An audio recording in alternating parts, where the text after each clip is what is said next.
The we'll call to order the July meeting of the HARB. Welcome our special guest, Megan McNish. Glad to have you back. And just sort of moving through. Let's go ahead and we'll take care of the minutes. I have a motion to approve the minutes. First of all, if you had a chance to look over them, really, Kevin's minutes are always good. This was particularly this we really captured the conversation we had last month with Kathleen, talking about sort of the beginnings of the HARB and the effort to really create the historic preservation initiative and thank you. Thanks for that. So you have a motion to approve that. Were there any corrections? I we approve them as written. Okay. Second, Carl. Okay, great, and all in favor. Another excellent job. Yeah. Okay. So let's go ahead and move into Megan. I mean, this is going to be a very informal conversation, just to sort of get your thoughts and sort of talk with you a little bit about who we are with things. And really at this juncture, we're in the planning stage for what our public outreach for coming calendar year is going to be looking like. And that's part of, we have a really good dual mission with this HARB, which is to to advise council on preservation matters, but also to provide information, be a resource. So to that end, like early on, we did some preservation workshops. And we've done a few talks. And the authors of the Harper Nichols will come in, and so we've been trying to do a variety of things, some of which are preservation, are more history oriented. But kind of wanted to get your thoughts on that, and also what you're seeing other places. And what kind of consistency and guidance your office provides. Yeah, absolutely. So just I'll kind of briefly encapsulate sort of what our office can offer and what we can support. Certainly, if you'd like me to come out and talk about a particular topic at any point, that's certainly something that's on the table. I will tell you that July is often a little bit challenging for our office. We live in the land of federal and state funding. So we just got our notice that we can apply for our federal funding. But we don't have a state budget. So that means that anything that wasn't approved before July 1 for travel is not happening. So I will just warn you, July is often challenging for me to make travel work. If I know enough time ahead, I can make it work. But just as a heads up, that's a kind of scheduling thing. But I can talk on a variety of topics, from sort of generally what historic districts do and don't do to sort of preservation best practices from a municipal standpoint. I used to be a local historic preservation planner, so I bring some of that perspective as well. But if that's something that's of interest, I'd be very happy to come and do a talk like that. But as far as what I'm seeing in other communities when it comes to public outreach, it really ranges depending on how much public outreach HARB or Historical Commission has done in the past. You guys have done quite a bit, so you've got a good bit of experience under your belt. But other communities are not as proactive, or maybe there's not really that culture of that kind of routine outreach. So one of the programs that I think has been really successful in one of the communities that I work closely with, Tredyffrin Township in Chester County, not very far from here, they've created this neighborhood walk program where they've invited, they've done it everywhere from everybody in the township to just a small group of neighbors in a isolated area to talk about the history of that particular neighborhood or section of a neighborhood. They found that to be particularly successful to get people to understand what's historic in your community, not just sort of the abstract. We know that there's history here, but we don't necessarily connect it physically to place. So that's something that's worked really well for them. Homeowner workshops are always a great idea. Giving people the tools proactively to make good choices when it comes to preservation, to, repair their windows instead of replace them, or to know how to do some basic fixes that address things that can become ongoing maintenance issues or neglected maintenance issues. Those are, always good things to tackle. Broader speaker series like you've had are great. If you have a particularly active community, when I was a local preservation planner, we did bike ride tours, where we did it both virtually. This was, in the COVID, COVID years. Like a Peloton. Yeah. There you go. So we recorded it in advance, and then folks could play back on their own, do everything socially distanced. And that lives on forever now, fortunately or unfortunately for me.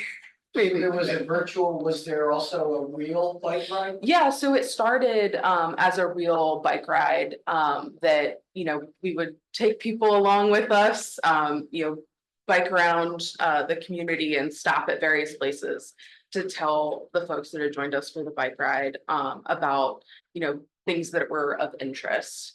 Sounds like fun. It was fun. Yeah, it was really fun. We had some of the, I can't remember what they call them. I think they're called city bikes in New York City, the like rentable bikes. We had some of those in the community that I worked in. So we planned it around trying to connect to some of those stops as well, so that people could rent the bikes if they didn't have them. That would work really well here. We've got a Northern biking organization. Community partner. We're always kind of trying to Yeah. look for organizations where we can. It's a great have interest partnership. that meet, so It's a really great partnership. really good. Another, this is similar to what I mentioned about the neighborhood walks, but it's a kind of organization that you can, or larger program that you can sort of fit yourself into. There's something called Jane's Walks. Jane Jacobs, the famous urban pioneer. There's a nonprofit foundation that sponsors this kind of framework for how you can, again, help people see the beauty in your community and the sense of place. Are they in Europe based or where are they? I don't know exactly where they're based out of, but they do them all over the country. It's primarily, maybe not surprisingly, if you know anything about Jane Jacobs, its focus is really more on grassroots, community-led programming, but you can connect into this wider network. Is it a national organization that Mhm. does these? So they don't necessarily do the programming for you, but you can sort of get their materials and key into some of the things that they're. It's probably like a curriculum for homeschoolers. Yeah, It has Yeah. by the power to work. yeah. So I mean, that's similar to the neighborhood walk idea, but it's another way to maybe connect some of the dots there. Building relationships or connections with other organizations in the borough or even in the surrounding areas, always a great idea. Lower Merion is a certified local government. They have access to our grant program. So, potential partnership with them for programming, where they can maybe supply some of the grant funding to bring in outside speakers or, fund programming is, could also be a great, way to go. Make use of our CLG money through them, for sure. So. So there was this discussion, we started with the CLG, we talked about this a little bit, that's not, I didn't think they were. No, so you're not currently, doesn't mean you can't ever be. Is that a prerequisite to the funding, the grant funding you just Yes. mentioned? Yes, Certified. certified local government. That was the last time that we are. That's what I mean, I didn't know if we were or not, and we were told that we were, but, Mhm. okay. You know No. it was, So, you know that we are not. I know that you're not. So, many of our communities that have Act 167 historic districts, which you have, are also certified local governments. But they are not mutually exclusive. You don't have to have certified local government status to get an Act 167 district. You don't have to get an Act 167 district to be a certified local government. Is there is there a way to see? You know, like an online. Yeah. inventory or something? So on our website, there's a list of all the certified local governments in the state. We have 49 currently. There's also a little like quiz you can take to see if you meet the requirements or not. We also have a checklist. I'm happy to share these resources as well, so you don't have to go digging for them. But you know, there's a process involved in getting certified. It usually takes anywhere between 4 and 6 months, just depending on, you know, staffing and how things shake out. But you know, it can be a worthwhile thing to get access to funding to do various programs. CLGs also have access to what we call designing for preservation solutions, which is a design-based program, will help you kind of problem solve if you have a difficult building or you have ADA access issues, you know, like your public library or your borough hall. You know, we can help do sketch plans. If you have a white whale building in your community that you know, nobody really knows what to do with, we can help you figure out some potential solutions. Yeah. Fair enough, fair enough. Well, the But- roof isn't leaking, so. I get. Yeah, we're not getting wet, so that's a good sign, right?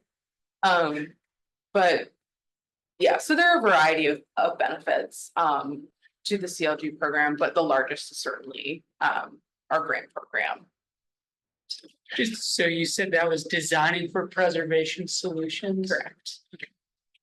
Are there any examples of other grant programs that are especially relevant for preservation groups like us?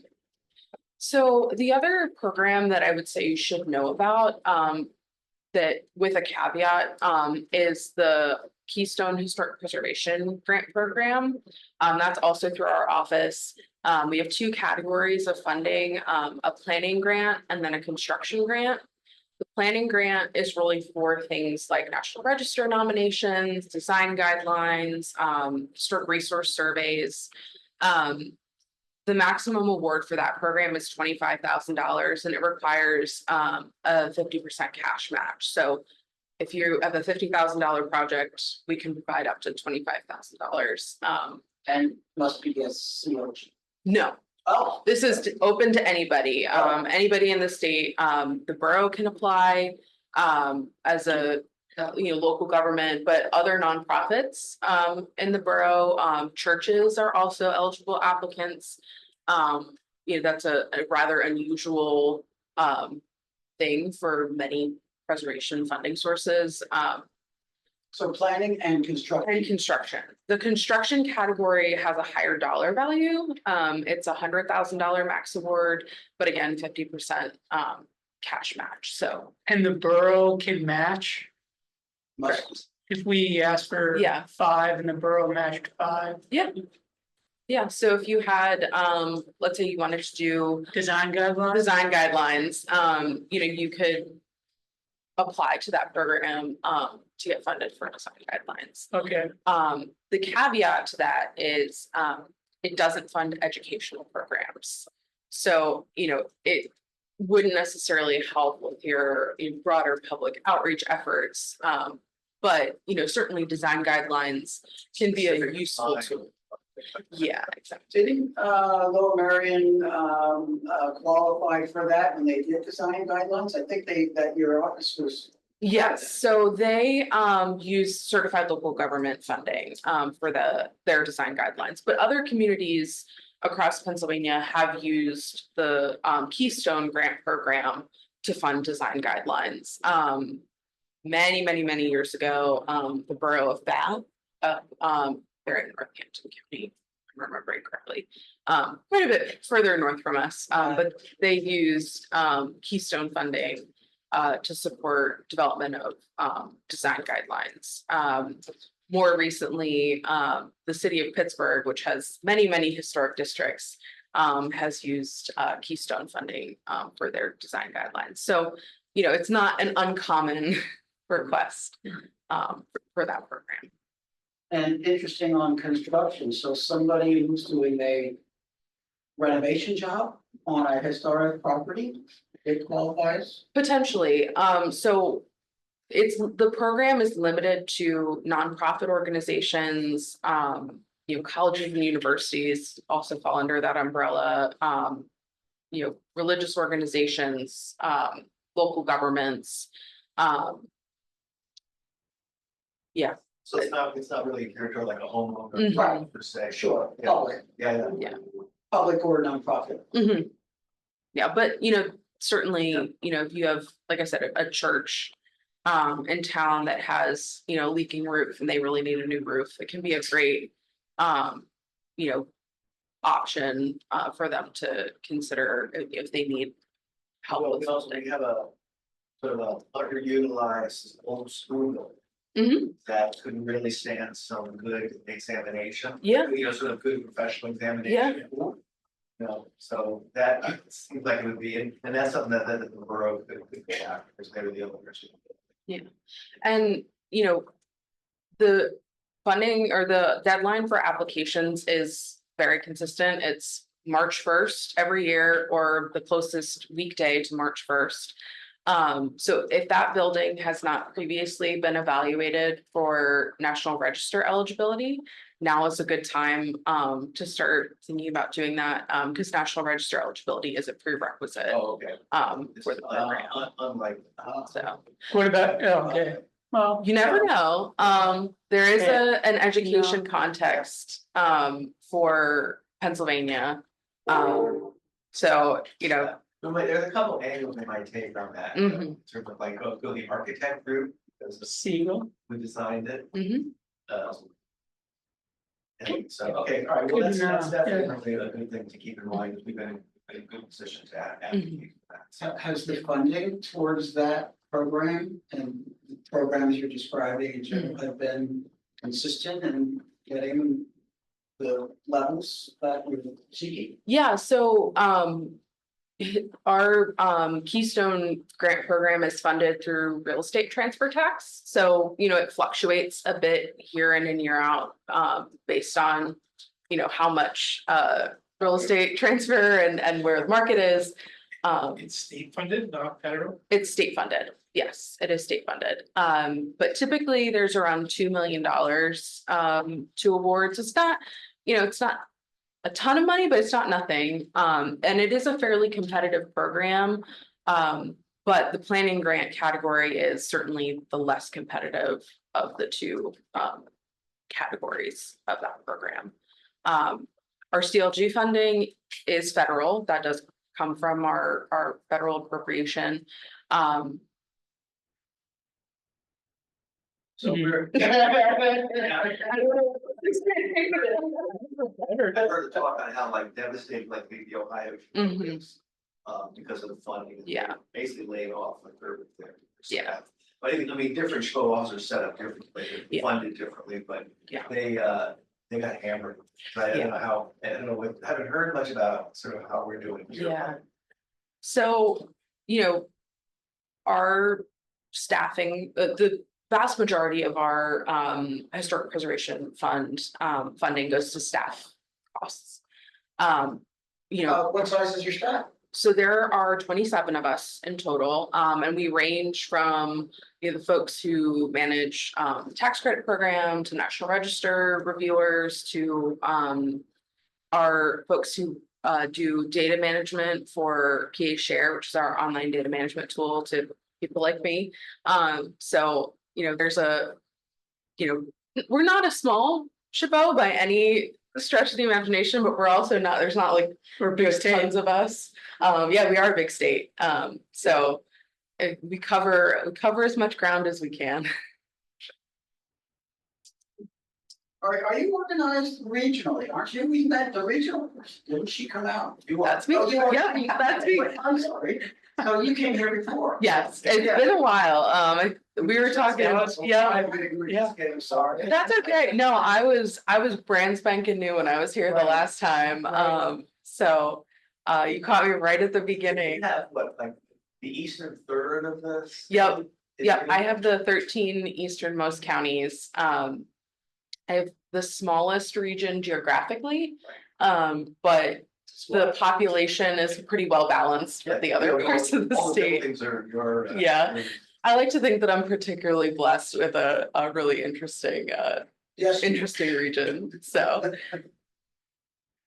So, but you're really dependent upon the approval of funding, so you could travel to your farther flung. Yeah, so, often our state funding goes to our travel costs. So that's where, when we don't have a state budget, like I said, we live in this interesting, world, between state and federal. Yeah. Federal fiscal year is, October to September, state fiscal year is July to June. So we have all kinds of things that we're juggling at any given moment, but we Not that the feds have a keep it budget. together. They have a budget that they could use No, in September when October rolls. around. no, it's true. It's, You know about that. Oh, God. Yeah. Can I ask we did not have extensive conversations at all about this, but last time we met, we did discuss how to, short of directly referring a competent tradesperson who can work on historic property, how we can help people find yeah. people. I'm just wondering, do you know of any other HARBs that have something like a directory or? Yeah. I don't know of any in Pennsylvania. Okay. We had a list of contractors in the community that I worked in South Carolina. It was a by request sort of thing, like, we weren't certifying anybody's work or anything like that. That's not as common for municipalities in Pennsylvania. That might be a good opportunity to work with some of your nonprofit partners. Like the Lower Merion Conservancy, Preservation Alliance. yeah, Preservation Alliance. They do that. Working with some of those kinds of groups that, even if you don't maintain the list, if you can point people to where it exists elsewhere, that's really just as good. And I will say, having been involved in maintaining a list like that, it is a bear to maintain something like that. Because people's phone numbers change, people retire, they go out of business, they relocate. And then you gotta justify why somebody's in and why somebody isn't in. And somebody comes whining to you about why. Yeah. you're not on your list. And you can tell people 100 times that this is not a certification of somebody's work, you should still get multiple estimates and, ask for references, and they won't do that. Right. So, it can be a real headache to manage something like that. So I would, if you can find another organization locally that will maintain something like that or already does, I would highly encourage taking advantage of that. You're lucky because there are a few. Mhm. That is the number one thing we can do though, to control, to shepherd the process, the incremental process Yeah. of renovation Mhm. and rejuvenation of Yep. our particular housing stock, and we're up against Home Depot and others. Yep. Yep, they sell yep, crap from China yep. to unsuspecting homeowners. Mhm. Cheap, Yeah. real cheap. Mhm. Most contractors go there to get Mhm. their good, real cheap stuff. Yep, To. that they make a foist on huge homeowners. profit off. So- Yep, yep, I know. It's a constant battle. It is a Constant constant battle. And that's where, good education at the front end, to guide homeowners on the right sort of things to be looking for, methodology, even just good questions to be asking contractors. Right. When I was a local planner, we did a newsletter, once a quarter. We wanted to do it more, we just didn't have the time. Who does? Sure. But one of our issues was actually about, what kinds of questions, what kinds of Right. things should you be asking a contractor when you have them come in to give you an estimate? You Or, could do that. it can be a good, Trim, yeah. Yeah, you make them Yeah. sort of smarter consumers Mhm. of those services. Yeah, and Yeah. ultimately, I think this is an important thing, for you as the HARB. You're not invested in a particular contractor, a particular brand or product. You're not trying to sell anybody anything.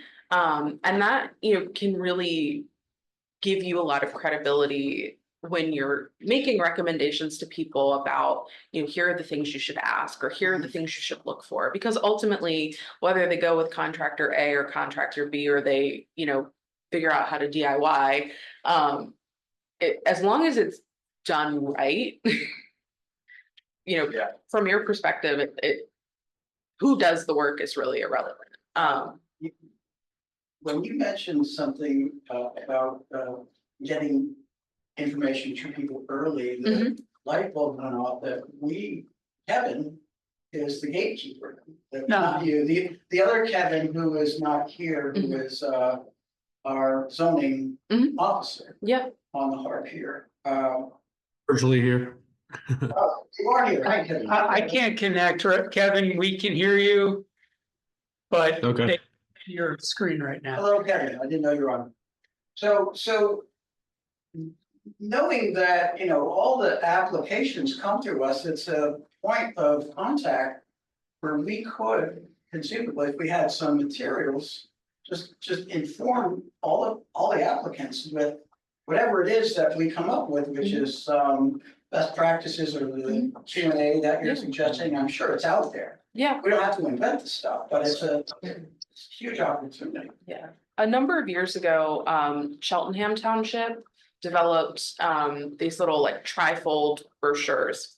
Very simple, kind of basic information, but they covered things like windows and roofs and, just kind of had them out in the township building so that, and they're available online as well, but people could pick them up, as they were going to do other things. So providing that information can be really, really helpful to kind of get it in people's heads early on. Right. Well, see, in here where Kevin is the initial point of contact, we'd be able to be a little more proactive, and actually he could supply that because he sees what the project is gonna entail in front. Right, if we had a series of these things, he could target them and, basically that was part of his response to the initial inquiry. Then we're serving as a resource to people who have need. That's great. Yeah.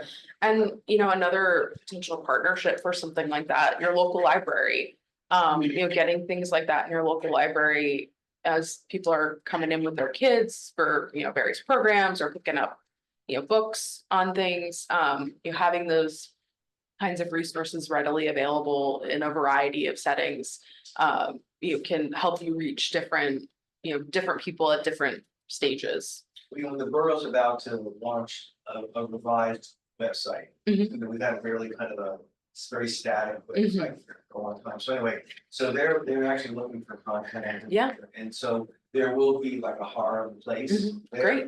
So, Great. that's this material really good to have available there. Do you get the materials and keep a library at your level? So we don't keep I would say we don't keep a consistent library. of things at the state level, but there are really great resources, resource libraries available elsewhere. The National Alliance of Preservation Commissions, NAPC, has some really great resources in their library. They're available online for free, which is great. I'm trying to think of some of the other, the preservation briefs are, all available online. They can be Aren't those from the Park Service. Mhm, Yeah. they're from the Park Service. They can be a little bit challenging to approach, if you don't know anything about the topic that you're digging into, they can be a little bit technical, yeah. So I recommend those with a degree of caution. They're wonderful, but they have a specific audience, I'll say. They're an element. Yeah, oh yeah, 100%. Are those, they went up there? Some of them. Some of them have been. The alternate materials one was updated relatively recently. I was gonna say, I mean, they're not, first find some horsehair for your plaster. Yeah. Actually, they did a whole new guy on drop sealage. That's Agree. That's been a really big There's a new topic. brief just on the historic character of drop, Mhm. acoustical tile panels. Yeah. We have gotten to things that were built with drop ceilings are 50 years old, and the Park Service, I'm sure has seen a lot of requests for office buildings converted into residential buildings. Developers don't really like ceiling tiles in residential spaces, so it's actually been a real challenge for the tax credit program to grapple with. Well, see, now that Interesting. mid-century modern stuff is eligible, Mhm. this you start Yep. to see a lot of, I mean, Yep. there's both the preservation brief series, which are more, Mhm. there's also the tech notes, which are Yep. typically much more sort of case study Yeah, specific. Yeah. You have to hit one that is works. 50 years isn't even mid-century modern now, I mean, 1975. yep. Yep. So, but the preservation briefs can be a good tool to use. Getting some good stuff to be able to load onto our website, Mhm. onto our page. Yeah, well, I think too, I think like it would make sense, let's look at Cheltenham's Mhm. website, see what Yeah. materials they have available, and make some phone calls to some, because I think that there's a lot of stuff out there, maybe, Yeah. people have been at this for really quite a while. Yeah. We're at the point now of being able to sort of compare Mhm. how people have approached Yeah. it and see which ways work. Yeah. Work better. Yes. We've pretty much been kind of grabbing a lot of North Marion stuff, Mhm. so far Nice. about, having our own design language. Yeah. Because, the building stock is very similar. It is. Period construction is very similar. Normally, I would say don't do stuff like that, but your context is extremely unique. And you can do that in a way that most communities can't. It's So, the beauty of being the Indian donor. yeah. We're the kid brother. So we can just scratch out Lower Marion and write Norwood Yeah, just over it. copy the stuff. No. But You are being recorded. I know, I have to be careful. Just kidding, just kidding. Yeah, one of the other things, it's not out, it's not been updated just yet, but we are in the process of updating our architectural field guide. If you've ever, Googled like Pennsylvania barn or whatever, and you clicked on one of the PHMC pages that talks about Pennsylvania barns, those have not been updated for quite some time, and they're static pages that are set to go away at some point in the not too distant future. And we didn't want them to go away, so we're working on an update to those in the next year or so. So that's another resource that can be helpful. Some of the things that we're going to be putting onto that page are things like character defining features that's not really kind of called out on those pages in quite that way currently. It'd make it a little bit easier for people to see how their property fits into a particular architectural style and what might help that, Mhm. you know, architectural style be what it is. So that can help, Yeah. you know, encourage folks to not remove those kinds of things that make, Mhm. you know, particular That's content styles. from your office? Yes, that's correct. So it's not fully updated, at the moment, but it's getting there. And the thing is too, is, our ordinance is very geared toward overseeing the removal. Mhm. We kind of get, our review gets kicked in when people are gonna remove Yep. things, not really Yep. what they're gonna add. Yep. So that would be a particularly Mhm. useful, I think, because Yeah. again, because specifically the way our ordinance Mhm. has been written. Yeah. And I think that's where being proactive about, you know, providing information and guidance, early on can really help you. Because you never want to get to the point where you had this great historic building and over time, you know, those character defining features have been removed and then someone comes forward for demolition and the integrity is just gone. Years ago, I remember like it was the state of Vermont had this great poster Mhm. that they had, basically how a building suffers death by 1,000 cuts. Yep. And that really sort of subtle change, what that if you start out with a pretty complete building, and you end up with like nothing, but you'd be hard pressed to point to where that point was along the way where it really happened. Yep. Because it happened Yep. in a way. So. I get the feeling that the communication between Kevin at the front end and you getting early on involved in conversations with homeowners and proposed projects has been pretty good. That there's been, you're able to have conversations early enough Yeah. on the projects to have some impact. Yeah, no, I mean, having Kevin be the first line of defense has been golden because it's gotten us in really early. Have conversations before people have moved too far forward with much of anything.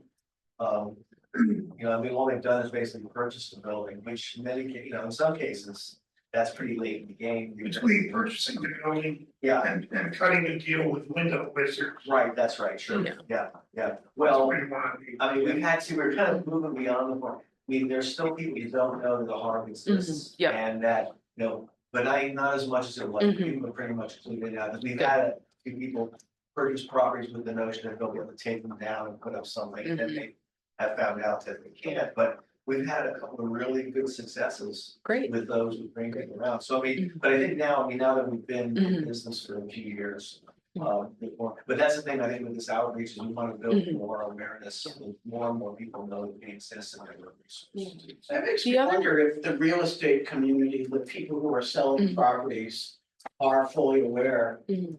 I guess that will vary, but I mean, if somebody is trying to say, yeah, you can just knock this thing down, Sure. that's coming from a place of ignorance. So there might be a need to have some specifically aimed at the real estate community. So much of that really depends on the homeowner. Yeah. And whether or not they know, if there's a box on the disclosure that says this property is historically designated, they check no.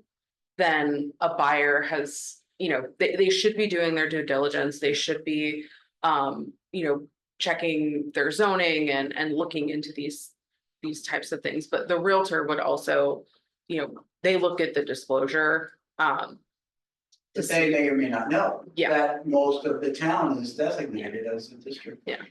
And in the past, our office has done some like training for realtors. There is a fair amount of turnover in that business, and so it could be a challenge that you have to address on an ongoing basis. Right. To do that kind of education with folks to make sure that they're aware. We've had cases where somebody would come in, buy a place expecting to level it. We had one specific case where that was true. And we had we disabused them of that quickly, and they came back with a terrific proposal.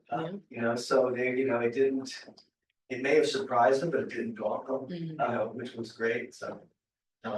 Success. Here's the other question for you.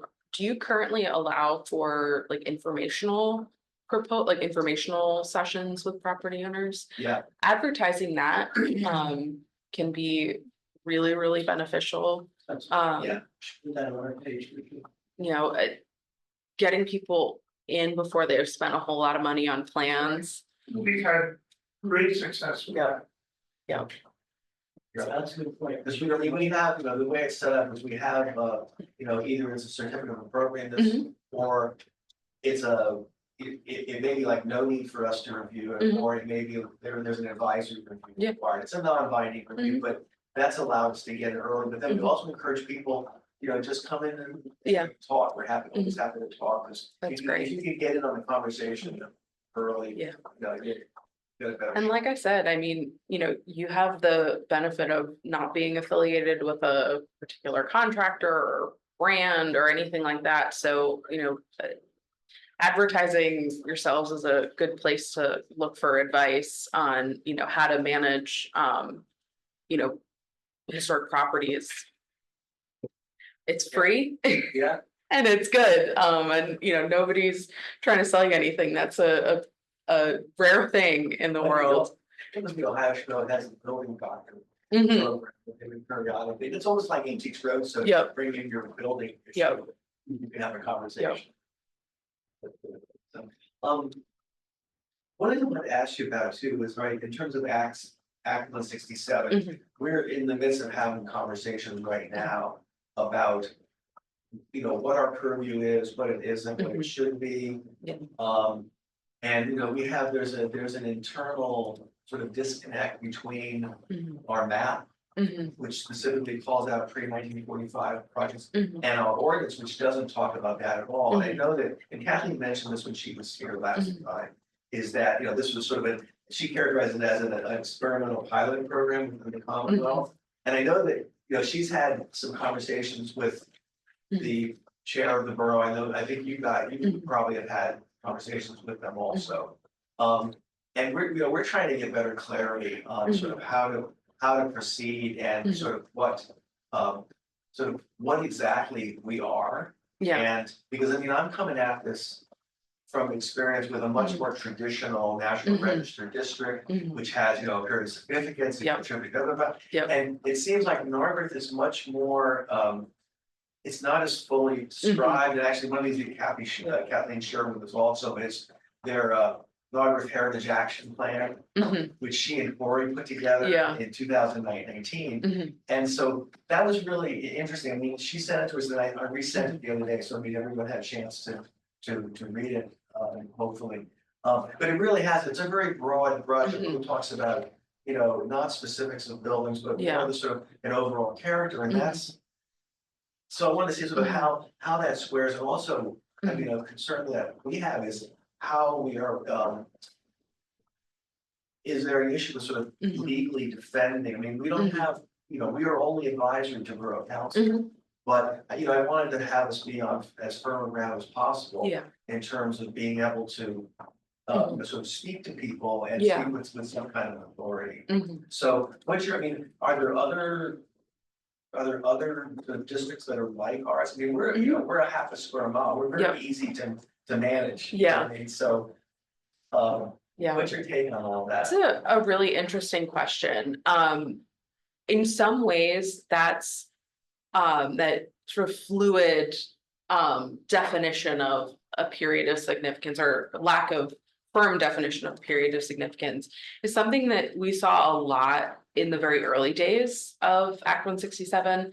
It was really common for districts to not even remotely And this, what year define was this? anything. When was that? So 60? Act 61, the first districts really started to come in like 66, 67. And, you know, originally Act 167 was the only way that communities in Pennsylvania could regulate historic resources. So you saw all kinds of really, really wacky things. Communities would just make their whole municipality a historic district, but then only regulate certain properties within that district. It's not a thing we recommend communities do anymore, because now we have the municipalities planning code, which allows for that sort of scattered site regulation. But it was really common early on for communities to not have a really firm period of significance. There's not a whole lot of case law on Act 167, so it's never really been Challenge challenged specifically. specifically, so there is case law, but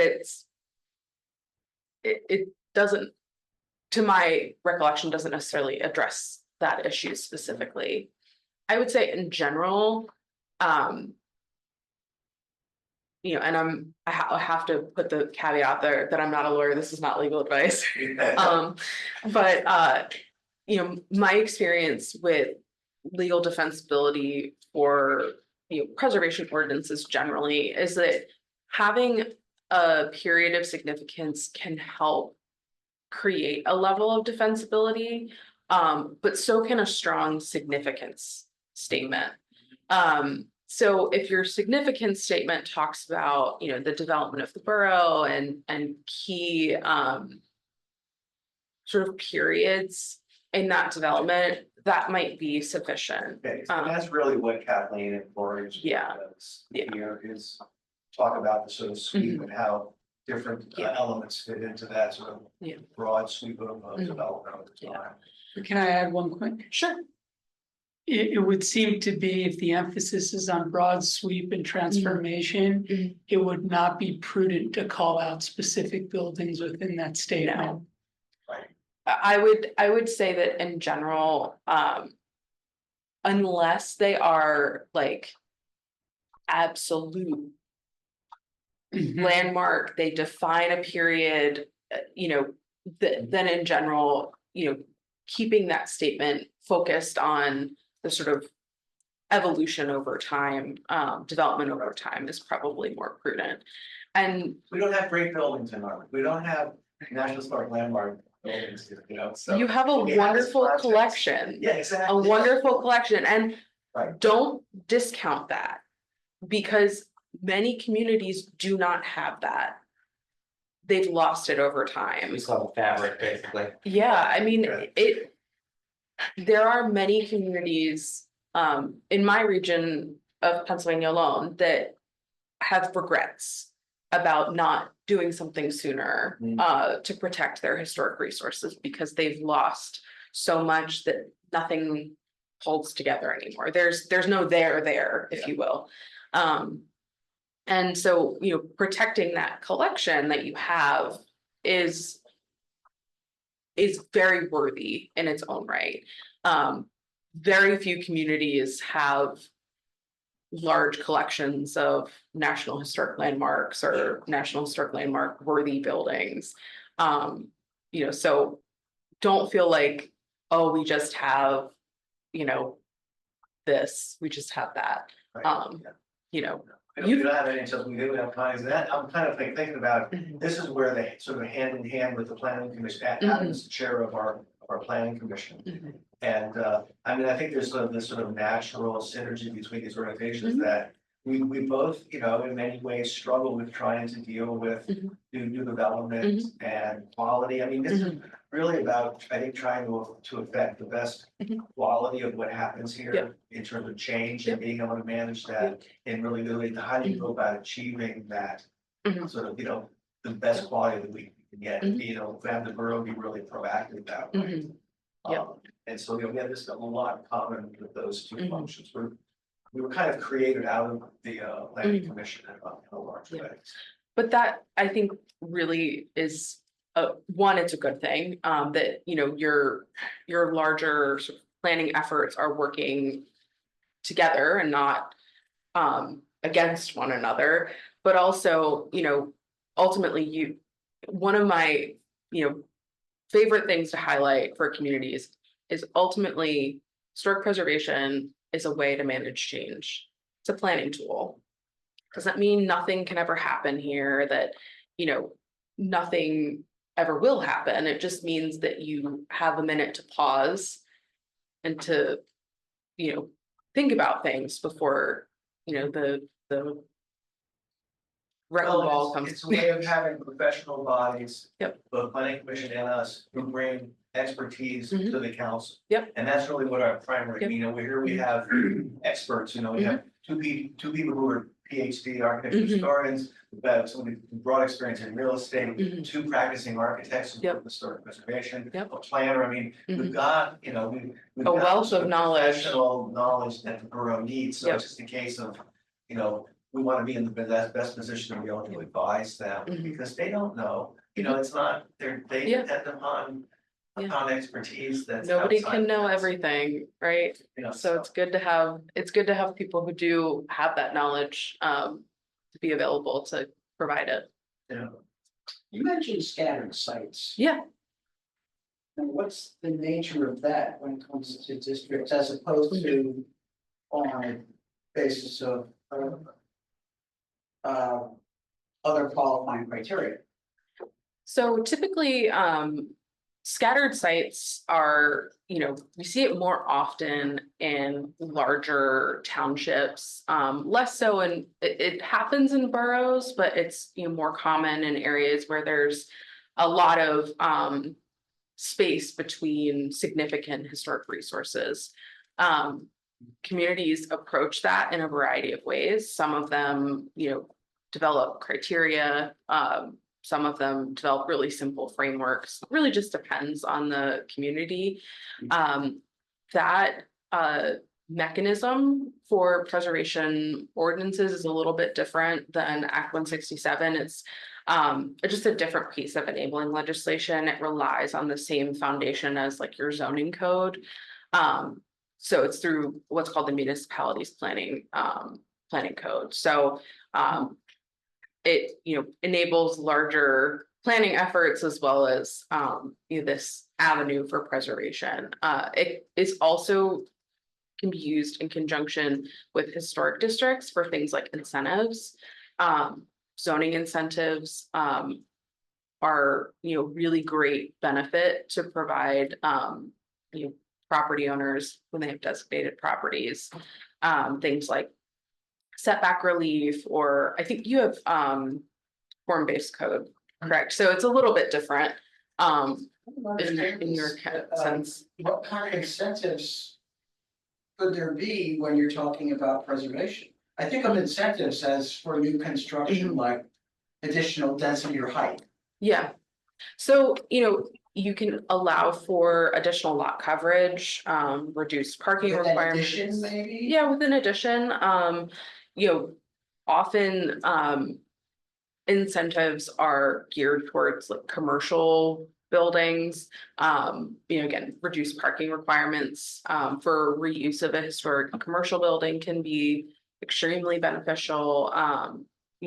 Alternative uses on the floors above the ground floor commercial space.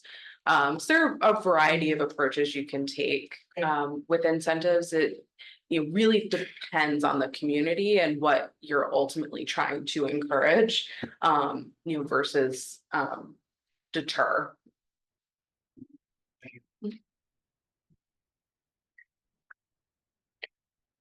Well, we don't want to take up all your time. Thanks very much for No that. problem. Great, if there are any other sort of questions, and we can always follow up later with you if Mhm. more things come up. Yeah, I think you all have my contact information. Not So July. not July. I can respond to email anytime. I'm usually pretty good about getting back with emails. So, just let me know if you have other questions, or if you have trouble finding any of the resources that we talked about. I'm happy to send them your way. If you want to look at the CLG stuff, happy to forward you links to that material so that you don't have to go digging for it. But let me know how I can help I and think the borough doesn't seem to have pursued that in the past. Mhm. They need encouragement, They do, Yeah. okay. and I think, if it's a source of funding, Yeah, that's the magic word. yeah. Mhm. It's like saying chocolate. And, one thing that's really great about CLG funding is our match requirements are very low. So for most projects, we require a 10% match. But the borough could claim back a 10% administrative fee, so it essentially Kind match. comes out in the wash. Yeah. Yeah. So, the time essentially to manage the grant, at the borough level is, we Staff time. credit that, So, that. It's pretty sweet deal, when you think about it, the borough would need to lay out the money, it's a reimbursement grant, but. If you can accommodate that in your budget, What you can get what is the maximum? You said? $25,000 is the maximum for that program. But we also have, The plan grant. this certified local government grant. Yeah, the project grants are capped at $25,000. So, we also have, a mini grant program that's for things like, educational programs and outreach programs, conference attendance, so, smaller scale projects that are shorter in term. So there are a variety of options available for funding through that program. Mhm. Yeah. Well, I'm sorry, but you said CLG is not eligible for educational purposes? CLG is, can be used for educational Okay. programs. The I think Keystone it's the program, Keystone. yeah. There's a lot of different moving pieces and parts, for all of these, but. These programs are described on your website? Yes. So we can go look at Yes. this and Mhm. understand it? Yep. So, and like I said, I can send links to any of these things, if you're interested. But you have to do much work to your house in Bryn Mawr or? Full rewire, Oh, okay. yeah, Always fun. That's not money you enjoy spending. Why No. isn't sexy? no, You sleep better at night. Yeah. And the insurance Yeah. company likes it. yeah, the Yeah. house is, a mix of knob and tube and, updated wiring, but it's not consistent. But the insulation on the knob and tube is failing. So it's time for that to go. It wasn't on the disclosure though, so we made out a little bit. Oh. With that, we were very lucky, but, What neighborhood are you in? Bryn Mawr. In the village? Down, by the train station. Yeah. Nice, Not far from the movie theater now. Yes. That's right, yeah. Yes. that's great. Yeah, we were pushing her to join the Bryn Mawr film. It's not, that is such, and it's such a, I mean, it's such a little jewel box of a Mhm. lobby too, Yep. right? Yeah, So- that's where, yeah, we just, The actually, I think that some of the auditoriums are an addition, or at least they're not all yes, yeah. original, but that gallery Mhm. lobby is extraordinary. And Hollywood Ride is important, and that Yes. one really does, give you a sense that you're coming into it. It's like somebody took a shrinking ray to like Milan or something. Yes. Yes, It's a lot. I'll great. get it like that, like. That's great. Good, so your commute was good today. To here. I live in Conshohocken currently. We're about to close on the house, but even still, not far either way. We had to join the Lower Mariner Historical Society. Yes. And Yeah. they've been a really good partner for us. Yep, good. Great, okay, good. Well, thank you again. Thank you. Thank you. Definitely be back in touch, it's been really valuable, we really appreciate you coming in. Anytime. Happy to do it. Very good, All right. glad to be in the eastern part of the state, so. Well, thank you. I'm flattered. You don't go out as far as you work, do you? Is that?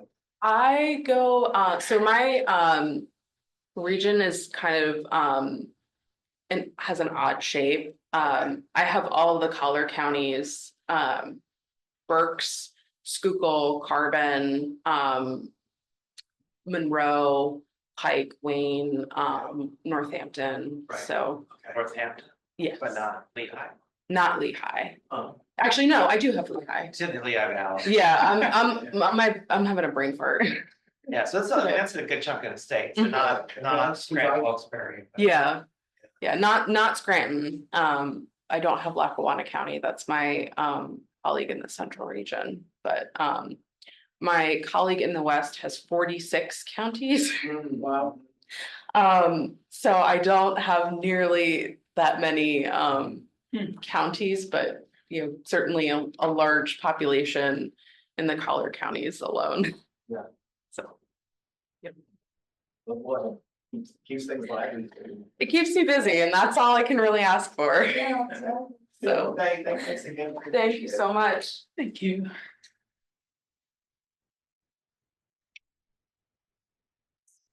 Have a good one. All right, Okay, take care.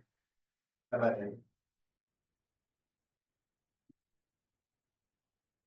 Okay, so, no, this, I think, it's, maybe not, to what you guys all think, I mean, there's some great stuff, I think, to move forward with. It seems like we should, but what does it take, what will it take to pursue the certification? Well, that's the thing, and that'd be the borough, yeah, the borough would be pursuing that, because it's the borough, but, they're the local government. Yeah, well, I think first of all, we start by looking at the website, seeing how it's described, and, you know, basically being able to lay out for them exactly what the steps they would need. But, you know, it just seems, and I'm sure Maggie would be all over it. Maybe, it's a lot of work. I would suggest there might be a need and an opportunity for like a cost benefit approach. It's like, why bother? What's in it? Sell the benefit on it, because it's a pain. Well, I don't So know. why do it? Gotta make a case. Yeah, I mean, certified local governments have been a thing for many, many years. You know, it's. And there, I mean, it's not really just about preservation, it's much more. Understand. So, I mean, the other thing is, I think selling them on the broader aspect of it is gonna be important. So, Access to funds, like what type of funds? Yeah. Like if there's a big pot of money out and that's, there. we need to figure out, like, what's the reporting requirement, like, how often do we have to, because I know there's an evaluation ongoing, I think, that a CLG has to be subject to, that there's, you know, like, there's a check-in. So we have to figure out sort of what they're, so I guess, but I think anything that's gonna pull a lot of staff time is gonna be something that they're not gonna be thrilled with, right, you know, but I mean, it's definitely worth telling them what the benefits would be. Yeah, but I mean, we may have most of the infrastructure, if not all of it already, because we have the HARB. Yeah, Right, Borough is taking care of that, we have historic district, which is based on a survey and so on, so yeah, we'll see, like, it may not be that heavy of a lift, or we may. And then I think we just heard it was a 90% grant. right, to- which I understand, as she was saying, you can, you know. Against income, yeah, so up to 25,000, I think it was, so. Yeah. I didn't follow what that was. Is that for the actual creation of a CLG to? No, Oh, no, that's just for what you're applying to get. Like, we had a project, Sorry? if we had a project that we wanted to.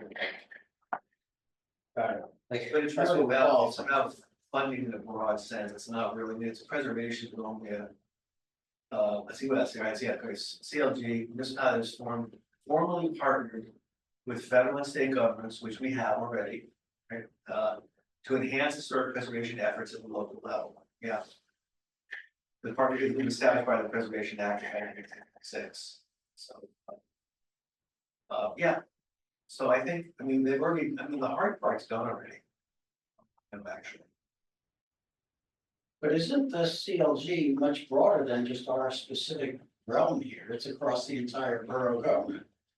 Yes, Yes, So it's, ours is only one skinny slice. but they have to have Entire. us to be able to qualify, they have to have a commitment to preservation with either like state or national. And then, see, they have then, it gets applied to it's the National Park Service that actually approves the CLG.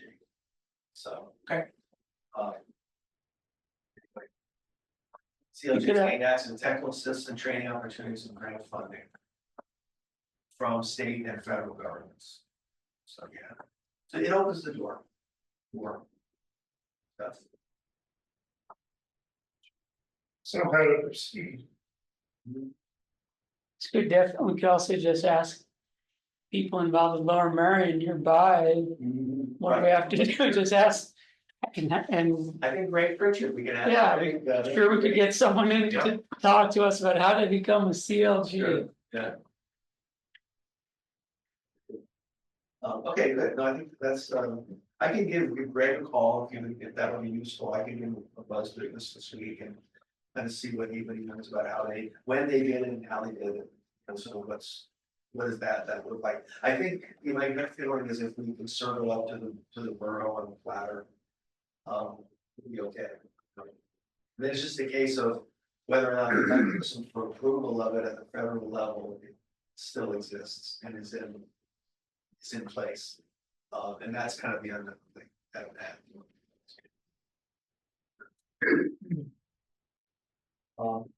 So in terms of like the ideas that we've initially thrown around in terms of like events and things, because right now we're in the midst of trying to put budgets together for things for next fiscal year. Kevin's put together a really nice budget for in the event that the state approves our Governor Parker Nichols plaque. Kevin has a budget together for that, so that would be part of what we submit to the borough for their funding cycle. I'd like to be able to at least have placeholders for some of these other events. Do you have a deadline in mind for when we have to submit things? Yeah. We talked about. She said late August or September is ideal. Right. To get Get the numbers. To get a number. To Maggie, because that's when they're putting it together. Because Couldn't we simply look back on what we did before, which was very minimalistic, and kind of plug in some numbers for categories? I think we talked a little bit about that, and there's not a big need here. We're talking about honoraria plus refreshments plus marketing yeah, times how many events? Yeah. 3, 4, right? And I think we we say need- one spring and one fall event, and that's probably less than $1,000 per, wouldn't you say?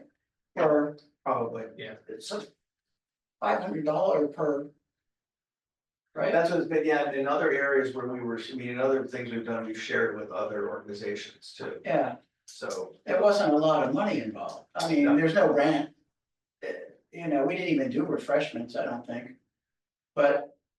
I think Carlson's the award would be a new Yeah. ask, so I don't know how much money that costs, but About $250, something like that. that's not, it's not. What's that, Carl? And big 250. Yeah, okay. But if you said 500 or 700 per event per season. I think that might, I don't know how you all feel about that.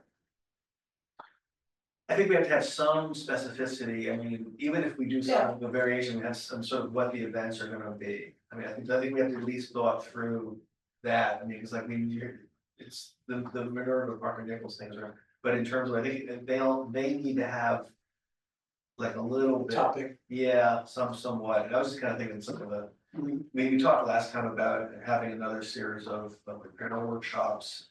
We can do that. I mean, I really like the idea of the bike tour. Yeah. And see, we're set up so well to get people outside walking around because we're so manageable size wise. And I think we've got people who would be interested in helping. I think Kathleen would be really interested in participating. She's done a lot of looking into builders in this area. I mean, you can tell, I mean, she's done a lot of research when they put this list together, and she's done a lot more since, so. Does it make sense to ask her what is appropriate to pay her for the time? Well, and also too, how she would, what kind of events she would define as being something she'd be interested in participating, so. But I think over the next, this month or before our August meeting, I think we should have try to get some events planned, get them scoped anyway. So that we know what we've got, so I'm gonna see, having conversations with her. And then sort of Greg about CLGs. And then, we're talking about kind of the fall event and a spring event. Then if this goes through, this would be a perfect spring event. And it's both a plaque dedication and it's also, I mean, I think having them come out and like talk again in a larger venue and do a walk would be really good. And then sort of have it culminate with the plaque dedication. So, but again, we won't know this we won't know yet. So it's probably gonna be the fall, probably. But I think we can plan, I mean, we can plan, we can slot it in for the spring. They don't give us a plaque, we'll make our own. Right? Yeah, foam core, how long does foam core last? Well, you just keep changing it out, you know, if it rains, then, all right, hey, Jim, it's raining, you gotta go out and change the phone cord. It's in your neighborhood, it's close by. Your main takeaway of, our presenter was the CLGs, but I thought there was a lot from the content. That can support applications and materials to put onto our new webpage.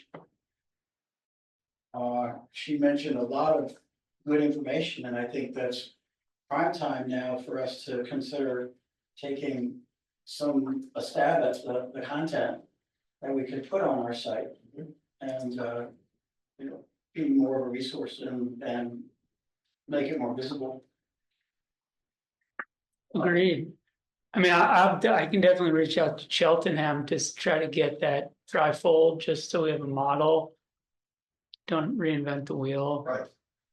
She said there was an association of SHPOs, is that? Yeah, Yeah. apparently they have a resource library, I don't How know. good it's online. Yeah, It's there's a SHPO, but there's also, she's talking about the National Association of Preservation. Commissions. Right, which has materials, so we have to reach out to them. I assume there's copyright stuff we're gonna have to consider, it's other people's materials needing permission and such. Research, think of it as research. Well, a lot of government entities, if they're producing this stuff, they're not holding copyrights necessarily. No, It's it's anything, all public domain, so we don't have to worry about that. Oh, I think that's right. I mean, any of the federal publications, they don't hold a copyright on it. So I guess it looks the same for local government. so this begs a question about the way our website works in terms of if there's links to materials in an archive, some back office capacity for getting materials linked. I assume that's not an issue. So that when we were hearing from Maggie, didn't she say that's one of the things that it has as a capability? Right. so I would think of this, I mean, I would think if we want to share outside resources, you'd create a very simple document that's living in a file share on the back end. People are accessing that and it says like a guide, trifold to Cheltenham. It wouldn't go directly. That's what I'm assuming. You would not, because then you lose them to another place, they leave your site, you're saying. Right, I mean, yeah, I think exactly. I think they want us to come up to create a website that's the content exists in documents on the back end somewhere. Right. Yeah. So it could be a PDF that's living on the drive as opposed to a link that could break over wherever we're, Yeah. Somebody goes away. yeah. Yeah, okay. Another event that we talked about last month was participation in the spring event, the Earth Day. Earth Day. It seems to me there's a great audience already there. Yes. And I mentioned that idea to the outgoing chair of Patsy Higgins of the our birthday. And she already dropped our name in the hat for that. A lot of work being entailed in setting up. If we do that, then of course we have to have stuff to distribute, we have to think about what we're gonna give it. That is the lot of work that I just referred to. Yeah. But it seems like a built-in opportunity to proselytize. You know, It's a table at an event. Yeah, Is that what you're imagining? yeah, They're very up for that. I mean, we've had the Lower Marin Historical Society's had a table for several years. The Friends of Marvin History has had a table. I mean, so we're kind of right up, that's right up their alley, you know, our stuff, so. and if you had, some of the experts we have spoken to before, Mhm. that they would love an opportunity to speak to a crowd. There's 500-600 people that show up to that event. Yep. And many of them have cracked stucco and sticky windows, and Yeah, we all have those things. and we could do, I mean, seriously, we could definitely do like a building doctor thing. You know, so, you know, like, almost have like a, you know, the doctor is in like, you know, Lucy's 5 cents. Yeah. You know, Are you gonna be in a white lab coat? you can, hey, you can, whatever will draw attention, I think It's a hard hat, I think, and maybe some of those. I'll get you a stethoscope and one of those big things. Yeah, but no, I think that would be really, really good, so that's usually the end of April, 1st of May. Is when that happens, so to be able to have something tied for that, I think would be really good. Yeah, let's lean in some ideas about that. Yeah. I think it would be good, I mean, in terms of like things to ask for funding. I think getting sort of a tablecloth with a, you know, Narberth HARB logo on it of some kind. So that, you know, you have to kind of look like the other tables or give it a whole, you know. So I think that would be something we could ask for, and that's kind of a long range. Do we have a logo? No, we should, I think it would be good if we did, you know. This is the stuff of the budget. Yes, yeah, Right? and they like this, because, I mean, in a sense, this is something you can use over and over again, so it's, you know, a good thing, so. And you need that for your design award certificates, you Right, know, that's so. Get the graphic designer that we hired to also make the award standard stock for you to sign. Do you guys have a graphic designer that you work with? Do you do that stuff in-house or what? For partner, Partners? yeah, Yeah, so, so I actually have to run now the Faith Inform Awards. Which is a big program, Faith Inform, faith informed? Faith and Faith Form. Form, okay. Yeah, with the AIA knowledge community. It's the only non-AIA award. Because it precedes their award program, Wow, so we own it, yeah, but it's presented at the AA conference. okay. So, yeah, sure. Yeah, we can, I mean, I think, well, I don't know what you have in mind, I'm assuming it's just like. I think it'd be fun to give them something though. Yeah, it would. I mean, can we not use an elm tree, please? I mean, that's all, and I don't want to, we do, you know. And if we do use an elm tree, let's have a fucking elm tree, not an oak tree. Okay. All right. Remember what it looks like. Yeah. What's that? They don't remember what everyone's looking That's like. they're making a big comeback. You got one of my front door. I've got an oak tree and an elm tree. And they're planted. It's gotta You're be- gonna be different and go with like a nice big sycamore, you know. Gentlemen, Sir. the meeting of 3 or 4 months ago, we were challenged to respond to a request with all those properties that were listed by council or council president for our review. And I'm concerned that we haven't responded. We haven't given them any kind of feedback to the request. And I'm a little concerned that we're not doing what we're asked to. Well, I mean, for me anyway, and I can only speak for me, I'm trying to come to understand what it is they're asking. And what it is that our job is, that's why I had said to, you know, to Megan. You know, they can ask for a thing, but I'm trying to look at kind of the bigger picture. And trying to figure out, okay. How are we doing business? Because I see that, you know, there's an internal disconnect, I think. And, you know, as I was expressing a little bit before, in the map, which is very traditional and sort of defined by properties that contribute and those that don't on a date. And then an ordinance that really doesn't do that, and a guiding document that that doesn't do that, so. I mean, I think we're at the point where, yeah, I'm trying to figure out how we can better define what it is we do. I mean, I know that the council would really like to be able to, include more and more buildings that they have particular interests in. And I kind of think that we're a small enough borough that, you know, that our objective really should be trying to, as we said before, trying to encourage better growth, better development, smarter development. And I think, you know, to me, going at it by saying this building we're gonna concern ourselves with, and this building we're not, it doesn't really help, it's not really the way that we're set up. Because they didn't set up the ordinance in that way, they set it up more like they wanted to, which is to be able to have control over the borough. And I mean, I'm happy to do that if that's what it is that they want to do.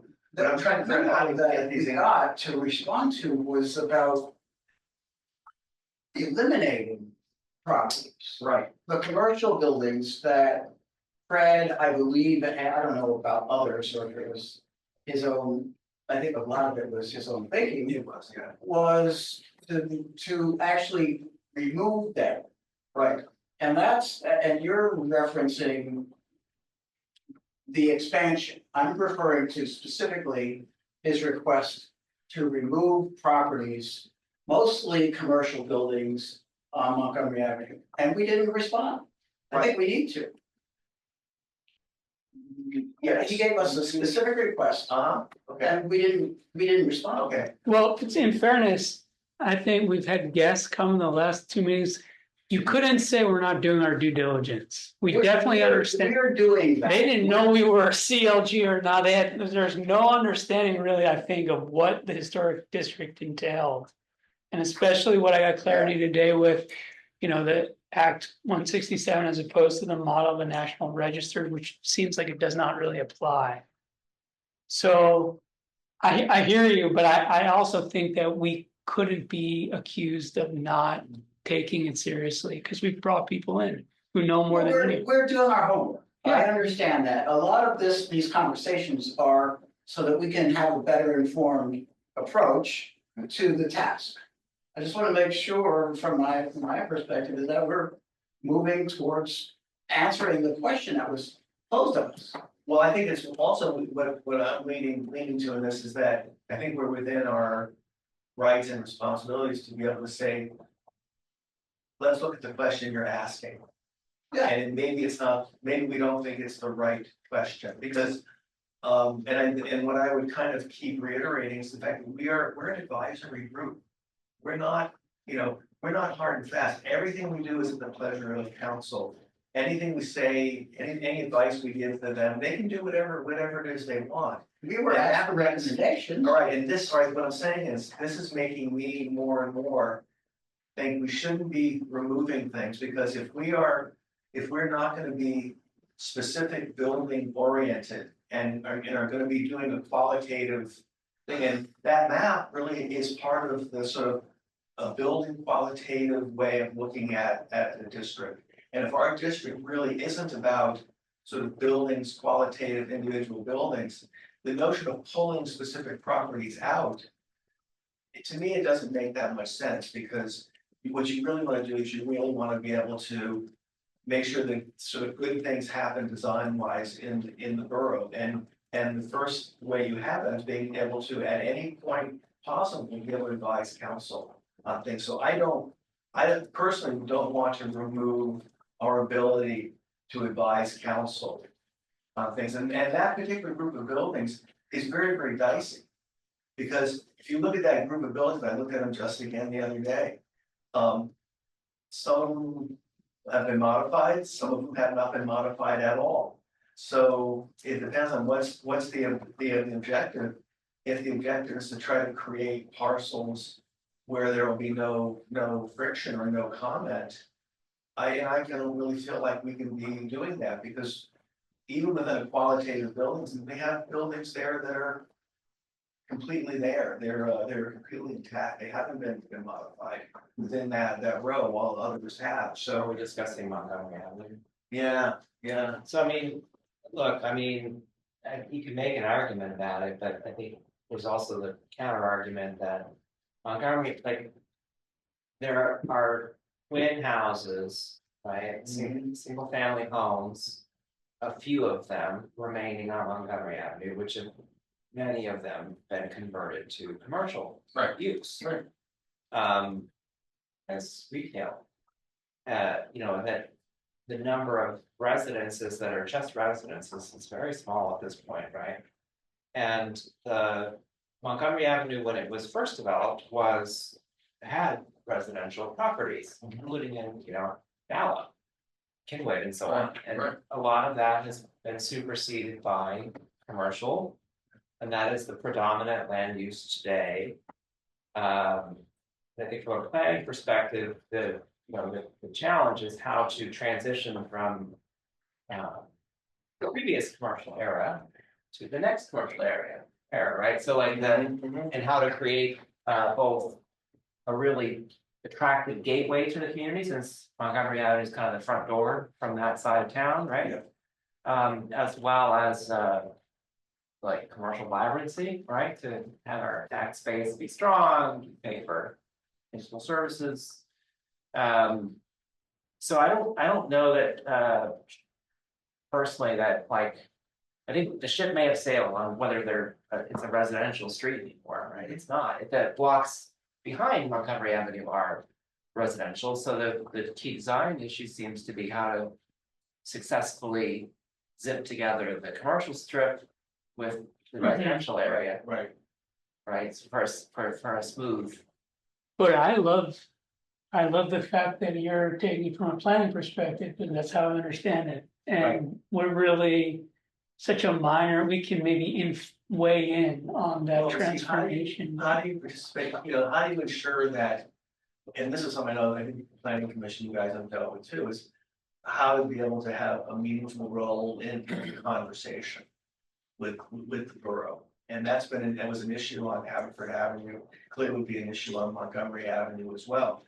And I mean, in no case do I think we would, you know, sort of fight with the borough on if there was a desire to redevelop that thing, but we want to be able to comment on what gets put there, how well it does or doesn't knit together with the surroundings. And I think that's really part of, I mean, to me, that's a key element of what the HARB should be doing, especially given the fact that we're very much this sort of softer focus, you know, softer focused HARB. We're not, you know, we're not, you know, Sometimes I wish it was a little harder, but Yeah, I know, it's a little I know. harder focus, but that's not where we are. No, So see, that's the you know, just in terms of preservation, but so and to your point, then council's asked a specific question. I think it'd be appropriate to respond with a specific answer. And you know, if the concern is basically that, you know, how to protect the integrity of the remaining historic district if you remove part of it. Right, so what is the design guidelines or the zoning that will, again, you know, the planning commissioners who were involved for longer than me.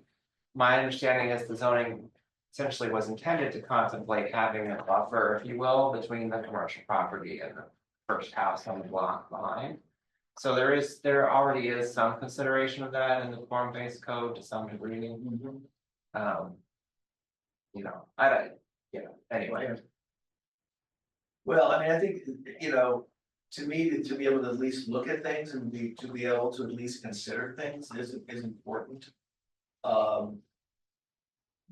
You know, however it sort of comes out, but I think to sort of kind of write it off, to me would be a mistake, because we're very much looking at, you know, the importance of a lot of small parts in a larger whole. And to me, this fits into that as well. I think it might only be like 9 properties though. I think it is, It's yeah, not, I mean, it's just one row of twins. No, right, singles. These properties were by use Plus that around. changed, and what the additions did was put boxes that were commercial use on front of residences right. and absolutely bastardized them. So From not only an aesthetic, but a functional and an economic perspective, all these things support drastic change, not trying to preserve.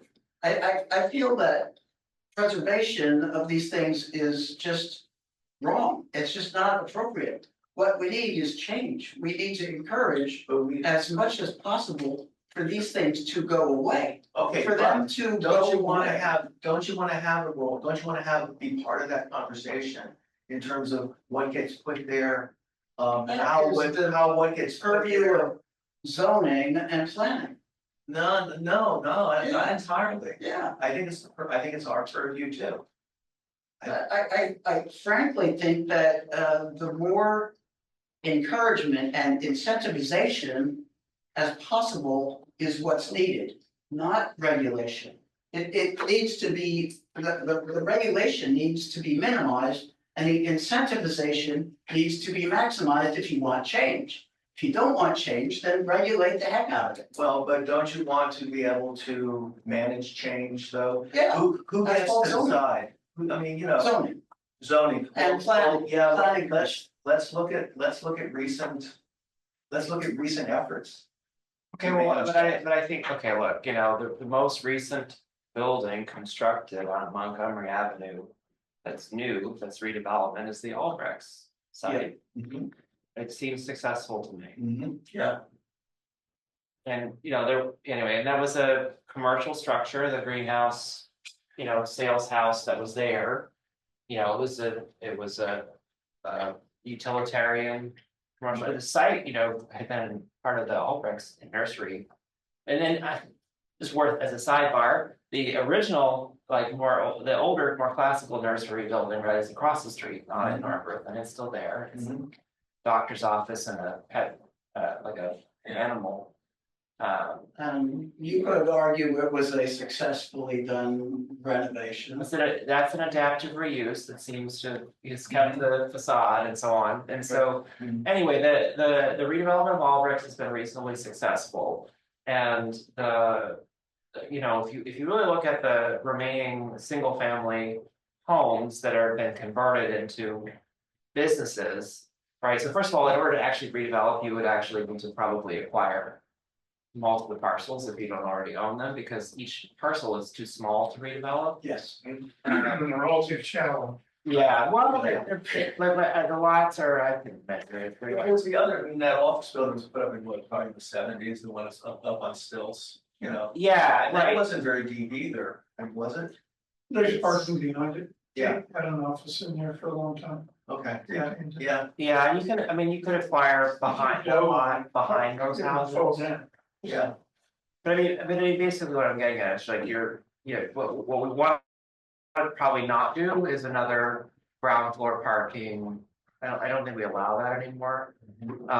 So we would be looking for retail, probably. I don't know that it's required. I'd have to well, I check. mean, it's like, you know, Montgomery Avenue, it's the much bigger picture of.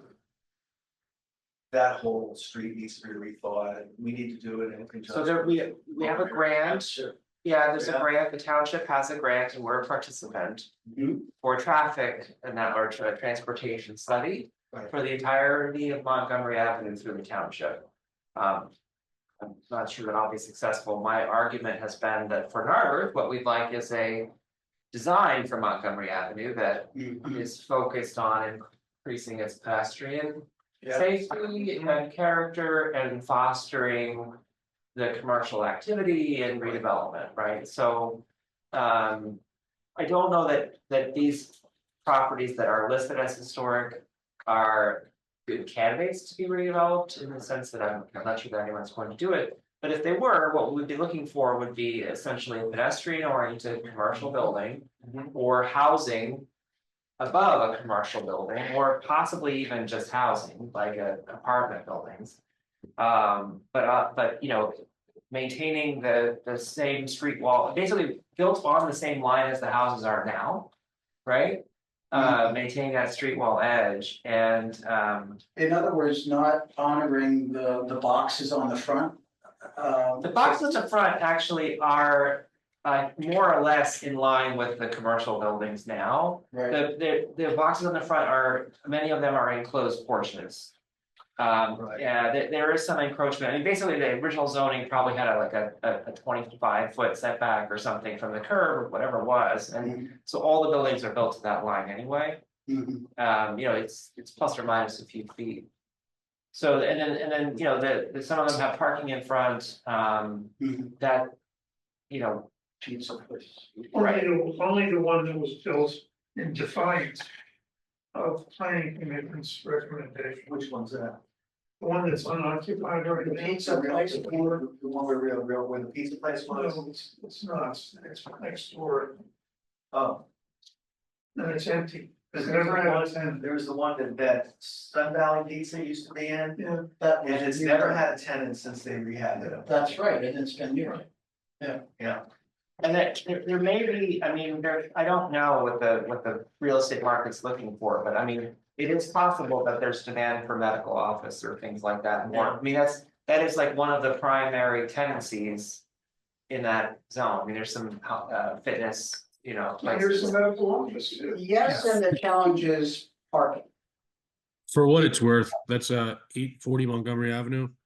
They actually are about to get a building permit. There's gonna be a nail salon going in there. oh, really? Oh, okay. 840 is the We count them vacant as for medical. Sun Valley Pizza. Yeah, that double wide under the 2 apartments. Yeah, it's gonna take up that entire first floor. Wow, okay, You know, Thanks. it's also- good, well, thanks, I've started growing my nails, I stopped biting them, so I.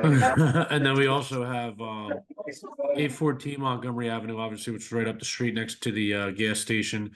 There's gonna be a restaurant going in there soon, so look out for those two.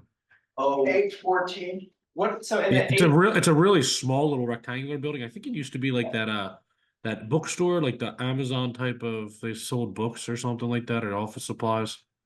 It's okay, a really small little building, but that's gonna be a restaurant soon. Next to the gas station. Yep, yeah, Between the gas station and the office building on stilts. The little. correct. Yep, exactly. Yep. interesting. do you know what they use the upper floors of 844? 840 Montgomery, is it, I mean, what do they use the upstairs for, do you know? That's the one on stilts, I guess. No, it's the house. Hold on, let me see something. 844. You said 840, I thought you said. Oh, they're apartments. 840. Those are 2 apartments. They're like almost like townhouses that are second and third story. Yeah. Yeah, has there been any action on the Price House at all? Not really. People have kind of asked me. I mean, Mike's shopping that around, so, but I haven't had anybody come in for anything. All right, Let's try to get back to this idea of how to be responsive. yeah, To my general sense is you're still, Graham, of the opinion that somehow HARB is a deterrent to investment along these properties. No, not specifically. I don't believe HARB is, but. More reviews, more hurdles, make it more challenging. The more reviews and regs and time equals more money, more cost, and less opportunity to make change happen. Generally speaking. That's your general understanding, and you think Fred's general understanding. I can't speak to Fred's understanding. I can't speak to his mindset. But if you want to encourage change, then incentivize. And the alternative there, I believe change is needed. I believe that the status quo is an eyesore. all right, so how do you, I mean, from an encouraging standpoint, how do you encourage quality? How do you encourage the change that you want to see happen? What are the mechanisms for doing that? For design quality? Carrot and stick. Incentives can be in the form of financial, they can be in the form of zoning. And that's what they did in Philadelphia. So you encourage through bonuses. We don't have the luxury of a land area to be able to affect that. But certainly, there's the regulation and the incentivization. And design standards. Design standards, absolutely. And that would be through the planning commission. I mean, what I heard today is although we approached the topic of coming up with aesthetic or preservation oriented criteria, we don't really need to do that. If we can refer to a general narrative, we have the liberty to make qualitative judgments that we think are in the public's benefit. So we tried that out a little. I don't think we need to do that. And Are we referring to the matter of preserving existing or say new construction like Albrecht's new version? Because I think they're two different things. I don't, can you say that again? So if you're talking about no need for design standards, I think perhaps there's two different scenarios. I mean, this whole conversation, I thought was starting around redevelopment essentially of Montgomery Avenue retail, where you have old and obsolete. So in that case, I wasn't clear on your comment of we don't need to be prescriptive, is that? Yeah, my sense is that we are the only element in this system that could provide something like advisory design review to promote good quality, whatever the redevelopment is. I Does guess that not happen at planning commission? There's nobody weighing in to say, we think that your design could be better if you do this. That's not the purview of planning? Yes, it is. I thought it was. It's the purview. But, To weigh in on design and make advice. yes, And it has been that way in a number of instances. Like, well, we did that when it came to the proposal here on Haverford Avenue, as did the planning commission, right? So I guess the question is it, With only modest success. yeah, right, yeah. So how do you affect the design? And should there be, It's very tricky to do it, because the answer to the question is with design standards. And if you have a set of design standards, almost surely you're shooting yourself in the foot. In terms of creating, you think unless you have that, or if you no, don't? if you have Yeah, a set of design standards, you get Wynwood Shopping Center. Or you get, some cookbook, commercial strip. Examples are everywhere in America. you're saying these are the result of design standards. Yeah, I think so. I do. And I think the places that we say, oh, I want to go back there. And get it done. Those places are the result of happy coincidence. Organic. In my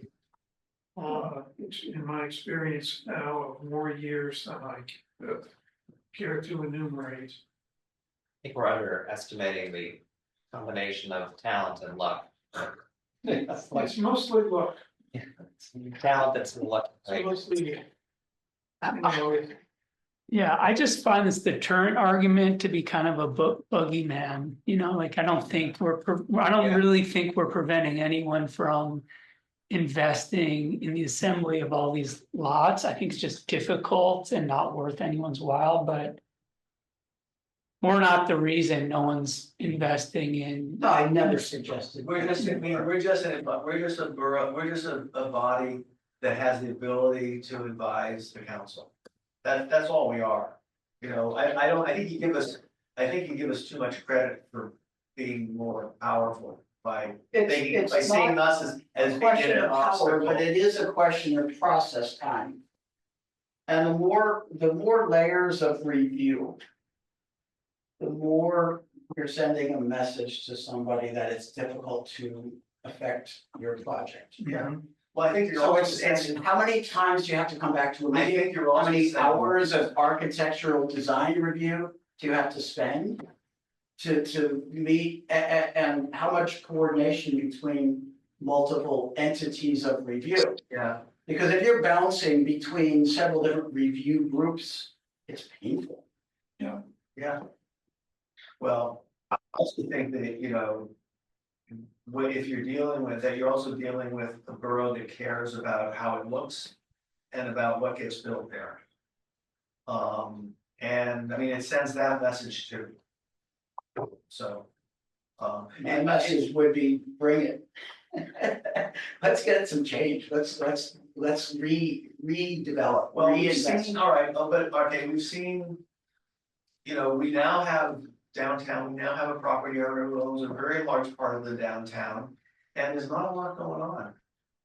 And how do we try to get a better product and a product that actually happens? You know, how do we encourage development that we want? How do we encourage developers that we want to see develop properties as opposed to whoever happens to purchase it and it, you know, and then things just don't happen. Alright, so you're pointing to the negative and Adam pointed to the positive. And so you've got several different scenarios to point to of process and outcome. There was what he mentioned as what he thought was a good outcome, relatively speaking. And you're pointing to the worst case scenario where nothing's happening. Right. So, And unfortunately, it's a very small borough and there's a lot of that, nothing happening stuff. I think the worst case scenario is that you get that. that project goes forward as approved. And That's the worst case, and it's gonna be there for Yeah, you a were on century. the commission. Hmm? I thought you were on the commission when it was approved. It was, Okay. and I struggled for the better part of 2 years to alter the course. But in the end, the decision wasn't mine. We're talking Haverford. We're talking Yeah. about for that, 230 Avenue. But from my perspective, I feel like HARB's role in that was beneficial and we didn't do anything to make that the current failure it is. No, no. So I don't, you know, so if something similar were to happen, I feel like. I mean, I take your point, Graham, we need to be responsive. I don't know how, you what know, the current state is, and there are two different situations. When I look at Montgomery Avenue, and I look at that report from Fred, I read it and I agree. I think I just frankly look at these properties and I think that they should go away. No offense to any property owners out there, my apologies. But to the people who put those boxes on those houses, it's abhorrent. Okay. It's offensive. But I don't think you have the luxury to want those gone without caring about what goes in their Of place. course I do, but is it the realm of this body? Fred made a request and we are supposedly coming up with a response. I'd like to be able to see if we can do that. Right. And you know how I feel about it. I'd love to see, you know, we're getting to the nitty-gritty of this, is the debate of whether these properties are worthy of preservation and our review of what comes afterwards. That's the topic. Well, I think that they're usable. I mean, our standard is, you know, in terms of demolition is, are these buildings still viable? They're certainly viable. Are they the best use for that site? Are they the highest use? Probably not. But they're buildings that have had businesses in them, you know, and so I mean, so it's not like they're not viable, but they're not. So what is the standard? That's the rub here. What is the standard for whether a building should remain or whether it can be demolished? And that Fred threw down that challenge to say, what is our standard? And I understand his question, his concern. I think it's legitimate.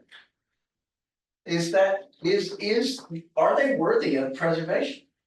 And I would say wholeheartedly, no. No. They're not. And if you disagree, well, then make the case. Well, whether they are or they aren't, to me, is the secondary question. The question is, do we have a right and obligation to talk about them? And to render a decision on their merits individually, or do we just want to be able to remove them from any consideration? We want to take ourselves out of any kind of conversation. And I would rather stay in that Yeah. conversation. We want to be in the conversation. I don't, a property developer who actually assembles the buildings is gonna throw down the gauntlet. But Fred just giving the letter is not throwing down the gauntlet. No, it's saying, it's a question, do we want to be, should this be in our purview? He's suggesting that it should not be in our purview. Right, so I used the wrong term. Are these bastardized properties, should they be within the purview of historic preservation? Okay. You know how I feel. I do. Maybe we should move I on. think we know. I think we should move on. Okay. Yeah, no, I I just hope that we can, at some point, come to an answer to this question that he's posed. Well, I think that what I'll attempt to do is to basically respond to that point, building by building, respond to that. And then we can take that up and see how we feel and decide based on all of our, whatever our particular view is, whether we want to support that or not. So, That's great. And perhaps we can talk also about the other thorny aspect is the proposal for post 1945 and the photos that I took. I mean, there are two very interesting topics of conversation that are in front of us. yep. And that would be part of that whole conversation too. And, that's why I would kind of, encourage a rereading of this. Because this really very much looks at the borough as a whole. And I think takes a really even-handed approach at looking at how the borough developed over time.